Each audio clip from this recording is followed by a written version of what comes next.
Hello friends, welcome back to our channel. आज हम इस वीडियो में बात करेंगे अदानी पोर्ट्स के बारे में। हमने अदानी पोर्ट्स काफ़ी निचले स्तरों से पकड़ा हुआ है और काफ़ी टाइम से मैं बताया भी रहा हूँ आपको कि अदानी पोर्ट्स से मुझे बहुत बढ़िया अपॉर्चुनिटी लग रही है और अदानी के सारे ही स्टॉक्स ज़बरदस्त हैं। हमने अदानी एंटरप्राइजेज़ पर भी वीडियो बनाई थी, इवन हमने अदानी ग्रीन्स पर भी वीडियो बनाई थी और हमने इसी तरह से हमने काफ़ी सारे स्टॉक्स पकड़े थे और ब्रेकआउट्स पकड़े थे। हमने इनफैक्ट अभी बॉटम फिशिंग के लिए एनएचपीसी और आईआरएफसी भी बताया था आपको पिछली दो वीडियोस में, और आईआरएफसी में अभी भी मुझे दमखम लगता है। इसी तरह से हमने सुज़लॉन पहले आपको बताया था। हमने बजाज फाइनेंस काफ़ी नीचे पकड़ा था, आई थिंक 6400 6500 के आसपास हमने बात की थी, और मैंने आपको टारगेट्स भी बताए थे कि बहुत ही बढ़िया टारगेट्स देखने को मिल रहे हैं बजाज फाइनेंस में। इसी के तर्ज पर हमने इतने सारे स्टॉक्स पकड़े हैं, चाहे वो पीडीलाइट हो, रिलायंस हो, या फिर कोई भी आप स्टॉक उठा के देखेंगे आपको बहुत ही ज़बरदस्त रैली देखने को मिलेगी। बट अब इस तरह के माहौल में, और जो कि इस तरह का वोलेटाइल मार्केट है और अभी जनरल इलेक्शन भी एकदम सामने खड़े हैं, तो आपको बिल्कुल सचेत होकर कोई भी काम करना है और बिल्कुल हर स्टॉक में नहीं कूदना है, बिल्कुल चुनिंदा स्टॉक्स में ही रहना है। तो इसी तरह के आइडियाज़ हमने पहले भी दिए हैं और आगे आने वाले टाइम में भी आपको इस तरह के आइडियाज़ इसी चैनल पर मिलते रहेंगे। उसके लिए आप मुझसे जुड़ सकते हैं by subscribing my channel and hit the bell icon, so that जब भी मैं कोई नई वीडियो डालूँ आपको सबसे पहले नोटिफिकेशन आ जाए। तो अगर आप मेरे चैनल पर नए हैं तो सब्सक्राइब कर लीजिए। आप मेरे चैनल पर आ भी रहे हैं बट सब्सक्राइब नहीं करें तो वो मेरी एक दरख्वास्त भी रहेगी कि आप चैनल पर आएँ तो ज़रूर एक बार सब्सक्राइब करके जाइएगा। अगर आपको पसंद ना आए तो एक हफ़्ते बाद हो सकता है आप मुझसे अनसब्सक्राइब भी कर सकते हैं, वो ऑप्शन हमेशा अवेलेबल है। और अगर वीडियोस पसंद आ रही हैं, कंटेंट अच्छा लग रहा है, तो आप वीडियोस को लाइक ज़रूर कीजिए और अपने दोस्तों के साथ शेयर ज़रूर कीजिए। तो आज हम बात करते हैं अदानी पोर्ट्स पे। अदानी पोर्ट्स में एक डिस्क्लेमर आप ध्यान रखिएगा, इसमें मेरी भी पोजीशन है और मैंने काफ़ी निचले स्तरों पर पोजीशन बना रखी है। आई थिंक 850 के आसपास की मेरी पोजीशन है। एग्जैक्टली मैं नहीं बता रहा हूँ, 850 के आसपास है, कहीं पर भी मैंने ले रखी है पोजीशन, और ये पोजीशन मेरी लॉन्ग टर्म पोजीशन है। तो अभी जो आप देखते हैं तो 1340 पर क्लोज़ हुआ है, 1341 टू बी प्रिसाइज। 1341 पर ये क्लोज़ हुआ है अदानी पोर्ट्स का आज का स्टॉक। और आज कितनी रैली दी है इसने? ऑलमोस्ट 1.5% का रैली दिया है।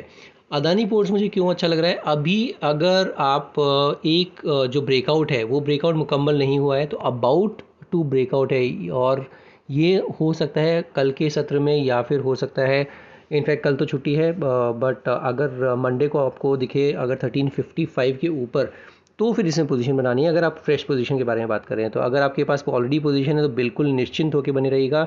बहुत ही बढ़िया चार्ट पैटर्न्स लग रहे हैं, और आपको अगर स्टॉप लॉस लगाना है तो कायदे का स्टॉप लॉस लगाइएगा, जो कि आपको दिखेगा ऑलमोस्ट 1220 के आसपास। 1220 में क्यों बोल रहा हूँ? 1220 के आसपास ही इसने पहले भी सपोर्ट लिया था, 1210 इनफैक्ट 1210 के आसपास इसने पहले भी सपोर्ट लिया था, और अभी भी मुझे लगता नहीं है कि 1210 को ये तोड़ेगा। तो अगर 1210 को तोड़ता है तो एक बार के लिए निकल जाए। तो ये जो अदानी पोर्ट का स्टॉप लॉस के पॉइंट ऑफ व्यू से आपको रखना है 1200 के आसपास का स्टॉप लॉस, 1200 1210, जहाँ पर भी आपको ठीक लगे, और इस पोजीशन में बने रहना है। अगर 1355 के ऊपर चलना शुरू होगा तो फिर इसमें फ्रेश एंट्री ले सकते हैं। फ्रेश एंट्री में क्यों बोल रहा हूँ? क्योंकि तब इसमें एक ब्रेकआउट आएगा और ब्रेकआउट इसको लेके जाएगा फिर 1500 की जर्नी के लिए। तो 1500 के टारगेट के लिए आप इसमें बिल्कुल बने रह सकते हैं, और 1500 अगर ये क्रॉस करता है तो फिर आगे वाले जो टारगेट हैं वो बहुत ही ज़बरदस्त हैं। अदानी पोर्ट्स में अभी आपने पता ही है, अभी थोड़े दिन पहले ही इसने एक्विजिशन भी किया है एक पोर्ट का, तो ये अपने बिज़नेस को बढ़ा रहे हैं। बहुत ही वेल मैनेज्ड ऑर्गेनाइजेशन है, तो उस पॉइंट ऑफ व्यू से बिल्कुल थम्स अप है, और टेक्निकल चार्ट्स पर भी बहुत बढ़िया लग रहा है। अब इसमें जैसे ही ये टूटता है 1355 तो इसमें एंट्री बना सकते हैं, और कोशिश कीजिएगा एंट्री सिर्फ 1355 के क्लोजिंग के ऊपर ही बनाएं। ऐसा नहीं कि एक क्षण के लिए ऊपर गया और उसके बाद नीचे आ गया। तो 1355 के ऊपर क्लोजिंग देगा, उसके बाद इसमें एंट्री बनाइएगा, और इसमें बिल्कुल आप लॉन्ग टर्म के लिए बने रह सकते हैं।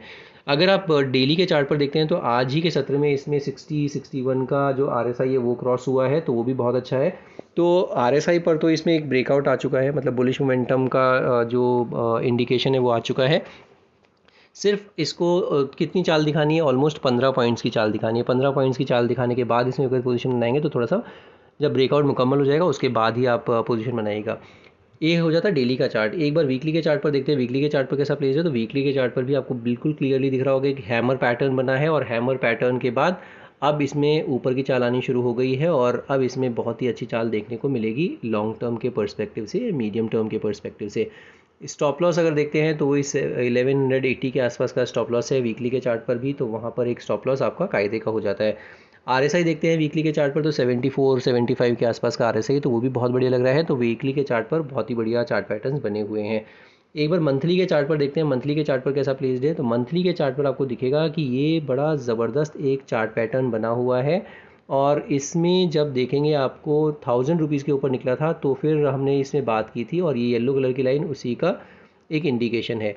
तो मैंने आपको बोला था कि ऑलमोस्ट 1600 तक की रैली देखने को मिलेगी और अभी 1600 की रैली बाकी है, अभी मुकम्मल नहीं हुआ है वो टारगेट। 1600 का टारगेट इसमें बिल्कुल आ सकता है। मंथली के चार्ट पर भी आरएसआई देखते हैं तो 78 के आसपास का आरएसआई है, तो वो भी बहुत बढ़िया लग रहा है। सारे ही मूविंग एवरेजेस के ऊपर चल रहा है, तो वो भी सारा अच्छा इंडिकेशन है। एक बार इसमें मैं आपको फिबोनाची रिट्रेसमेंट के हिसाब से दिखाता हूँ कि इसमें जो नेक्स्ट जो टारगेट्स निकल के आ रहे हैं फिबोनाची के हिसाब से वो कहाँ पे हैं। तो अगर मैं इसको यहाँ से लेके और यहाँ पर एक लेवल मार्क करता हूँ तो आपके सामने बिल्कुल क्लियर है। तो ये आपके सामने बिल्कुल क्लियर है 1355 1360 के आसपास का जो लेवल है, ये इसका पहला टारगेट है। जो कि पहला टारगेट मैंने भी आपको बताया 1355 के ऊपर चलना शुरू होगा तो फिर इसमें नेक्स्ट पड़ाव आएगा। तो 1355 1360 के ऊपर चलना शुरू होगा तो नेक्स्ट पड़ाव क्या आएगा, फिर देखिए क्या आता है 1960 का लेवल 1960। उसके बाद क्या आता है 2560 के ऊपर क्या आता है 2930। तो 2930 इसका आखिरी पड़ाव दिख रहा है अभी के लेवल्स के हिसाब से। बट इसमें आपको दमखम कहाँ तक लगता है, जो मैंने आपको बताया था डबल होने के पूरे चांसेस हैं, 2560 तक जाने के चांसेस लगते हैं लॉन्ग टर्म के पॉइंट ऑफ व्यू से। मंथली का चार्ट है, ध्यान रखिएगा, मंथली के चार्ट पर फिबोनाची का रिट्रेसमेंट हम देख रहे हैं तो वो हम देखते हैं तो 1960 अगर 1355 तोड़ता है तो, और उससे पहले मैंने आपको बेसिकली विदाउट फिबोनाची जो नॉर्मल टारगेट्स बताए थे वो मैंने 1500 1600 बताए थे। 1500 जो था डेली के चार्ट पर निकल के आ रहा है और 1600 जो निकल के आ रहा है वो मंथली के चार्ट पर निकल के आ रहा है। और अगर उसको भी क्रॉस करता है तो 1960 मतलब 1960 तक के लेवल के लिए आप बिल्कुल इसमें बने रह सकते हैं। बहुत ही बढ़िया चार्ट पैटर्न है अदानी पोर्ट्स का और अच्छी कंपनी है, अच्छी वेल मैनेज्ड ऑर्गेनाइजेशन है, तो हर तरह से बढ़िया प्रदर्शन कर रही है और चार्ट पैटर्न्स भी बहुत अच्छे दिख रहे हैं। इसमें डिस्क्लेमर जैसे मैंने बताया मेरी पोजीशन है और मेरी लॉन्ग टर्म की पोजीशन बनी हुई है, तो मैं भी बना हुआ हूँ। अगर आपको कोई भी डिसीजन लेना हो तो अपने फाइनेंशियल एडवाइजर से डिस्कस करके ही लीजिएगा। तो इसी तरह के आइडियाज़ आपको फ्यूचर में भी देखने को मिलते रहें, इसके लिए आप मेरा चैनल सब्सक्राइब कर लीजिए, बेल आइकन दबाना बिल्कुल नहीं भूलिएगा। और अगर आपको वीडियोस पसंद आ रही है, कंटेंट अच्छा लग रहा है तो वीडियोस को लाइक ज़रूर कीजिए और अपने दोस्तों के साथ शेयर ज़रूर कीजिए। आज की वीडियो में सिर्फ इतना ही। Will see you in the next video. Thank you so much for watching this video.